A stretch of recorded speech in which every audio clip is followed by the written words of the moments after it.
Welcome back. After 8 years as an elected official, Victor Pichardo is now joining the St. Barnabas Hospital, and he's here with us today to talk all about it. Victor, thanks for joining us. My pleasure, Kibin. Thank you so much for having me. So, you were an assembly member for the 86th district in the Bronx since 2014. Can you tell us about your experience and what it was like serving the Bronx?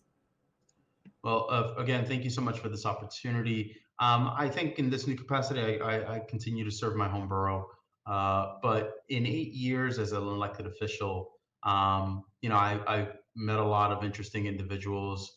We did a lot of good things, raised the minimum wage, raised the criminal age of responsibility from 16 to 18 years old, passed the DREAM Act, passed the Green Light Bill, and many other bills and many other important pieces of legislation that went through the legislature.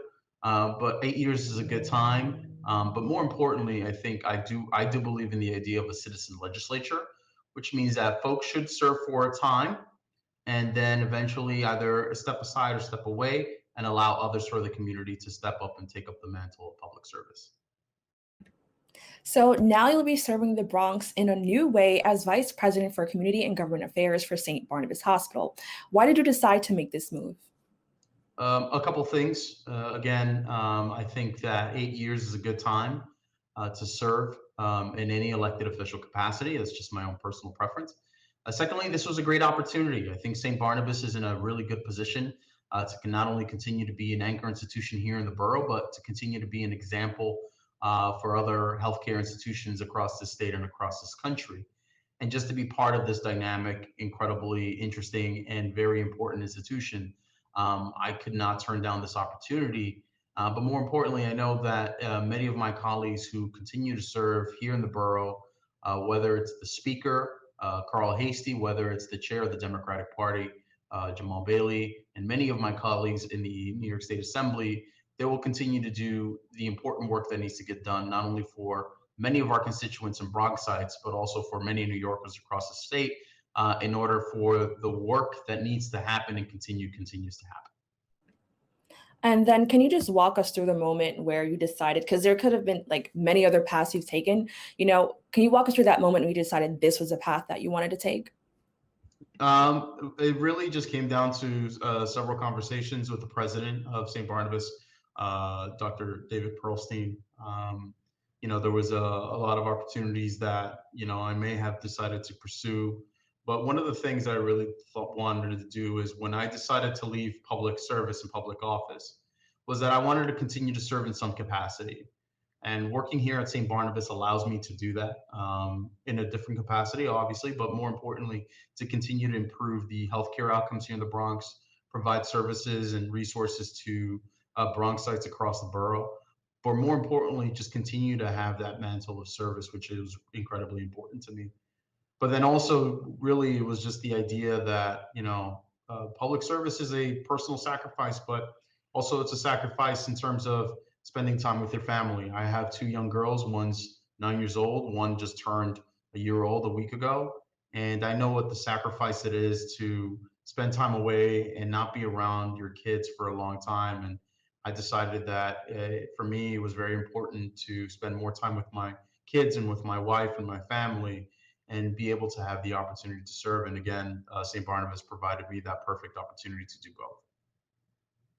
So when you did serve as Assembly member, Senator Jamal T. Bailey credited you for your help leading the Bronx through the darkest days of the pandemic. How does it feel to continue to be recognized by your colleagues? Look, I consider Senator Bailey and Chairman Bailey a friend, a personal friend. I consider Speaker Carl Hastie a personal friend, and it's very kind and nice of them to say such nice words about me. But the most important thing was that I valued the work and working with these incredibly important individuals and dynamic individuals because we all consider the Bronx home. This is where we grew up. This is an important part of our hearts. And the important thing is making sure that the work continues. And just to be recognized by my colleagues in that manner, I appreciate it personally. And I know that whoever replaces me in the New York State Legislature understands that the work needs to continue to happen, and that their focus is on this community and on this borough and on the state. So, the Bronx is known to struggle when it comes to health, oftentimes coming in last for health outcomes. And we had a very challenging year with COVID. Why do you think that is? And did that at all influence your decision to join SBH? In part, I think that there's the old stigma of the Bronx being sort of 62 out of 62, and I know that my former colleague, Bronx Borough President Ruben Diaz Jr., really fought to beat back that stigma with the hashtag Not 62 campaign, and I know St. Barnabas, in my former capacity as a New York State Assembly member, really worked with the borough president and many of my former colleagues in the legislature and in the city council to beat that back. But I think really it's really just a lot of things that were exacerbated during the COVID pandemic that really laid to bear the health disparities that exist here in the borough. Again, from unstable housing and unemployment opportunities, lack of access to healthcare in terms of health insurance, and just making sure that the resources that are needed are made available, and working with state partners and federal partners and our local partners here in the borough, I think we'll be able to continue to improve that. But a lot of work needs to be done, and I know that many of my former colleagues are committed to make sure that that happens. And in what ways do you feel your time as an assembly member will prepare you for this new role? I think as a member of the legislature, which was one of the greatest honors of my life, and I will remember it for the rest of my life, and again, working with a lot of dynamic individuals in many walks of life, is that as a member of the legislature, you are expected to learn about a lot of things very quickly and make decisions about a lot of things that you may not consider yourself an expert in. So just being able to be flexible, mentally flexible, and understanding the dynamic challenges that many people face in different walks of life and trying to empathize and sympathize with people, I think is one of the greatest lessons that I learned as a member of the legislature. And also just working with a lot of disparate and different individuals from different walks of life, different political affiliations, and just understanding that there is a common goal of making sure that our state works for everybody. So I bring a lot of that experience as a former member of the legislature here in St. Barnabas, but more importantly, just working with this dynamic and important institution.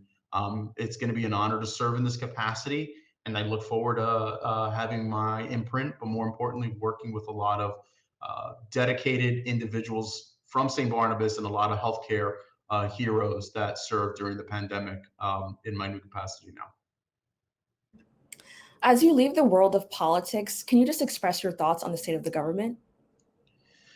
I mean, I don't know if I have enough time to do that, but I will try to surmise it as quickly as I can. I think, look, there's a lot of individuals, whether it's in the city council, state legislature, or now with Governor Hochul, who I believe have their hearts in the right place.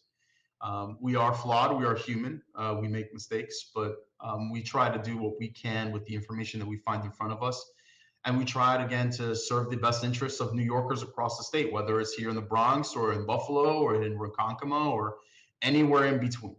And one of the things that I completely and need to say is that people need to be a little bit more engaged with government and understand actually how it functions, and understand that again we are trying to back then trying to make the best decisions we can with the information that is provided in front of us. And I think the COVID pandemic really laid that to bear. And some mistakes were made, but some really important things were accomplished. And one of the things that I think was accomplished was creating a vaccine very quickly that has helped protect individuals during this pandemic. And look, I think government continues to function, whether it's me or any other individual decides to step down, and that the importance of the institutions continue to exist and serve the interests of New Yorkers across the state. And lastly, you're joining SBH at a time where one of their goals is to expand their mark in the East Tremont section of the Bronx with the SBH Health and Wellness Center. Can you tell us about that and what Bronxites can expect? I think people need to understand that St. Barnabas Hospital is a world-class institution in providing healthcare, and it's right here in the heart of Community Board 6 in the 4A precinct. With the expansion of the Health and Wellness Center, it's just going to continue to expand the mission of St. Barnabas, which is, again, to create world-class healthcare, but also to be a partner in this community. And We hope to continue that work, and I hope to add a little bit to that work, and again, a lot of dynamic individuals who are continue to participate and continue to work on this expansion plan. But more importantly, is we wanted to make sure that folks understand that we are here, that we are a provider, we are a service, and we are a partner in this community. And I think, especially during the COVID pandemic, people really understood and saw how hard, as from everyday individuals from this community who work here at St. Barnabas really care about this community, and we want to continue to expand our services and continue to serve the borough that we call home and the borough that we love. And lastly, with your former position as an assembly member and now with your new role, is there anything you still desire to change? I think one of the most important things is to maintain that level of dynamics and the ability to change.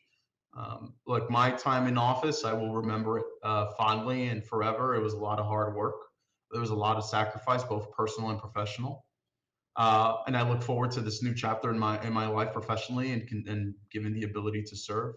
All I just really want to do is, to be honest, it's not necessarily about changing and destroying things, but rather continue to serve and continue to help people. And I think I will be able to do this in this capacity. But more importantly, I think that giving new individuals an opportunity to serve in the legislature brings in new ideas, brings in some changes that may or may not be that may be necessary. But more importantly, give people the opportunity to understand that this government functions for them and by them, and that we need input by everybody. And giving the opportunity for folks to serve in different capacities, I think, is incredibly important and incredibly necessary. Victor, thank you so much for joining us. It is my pleasure. Thank you so much. That's all for our show today. Thanks for tuning in. I'm Kibin Alleyne, wishing you and yours safety and wellness now and always. See you next time.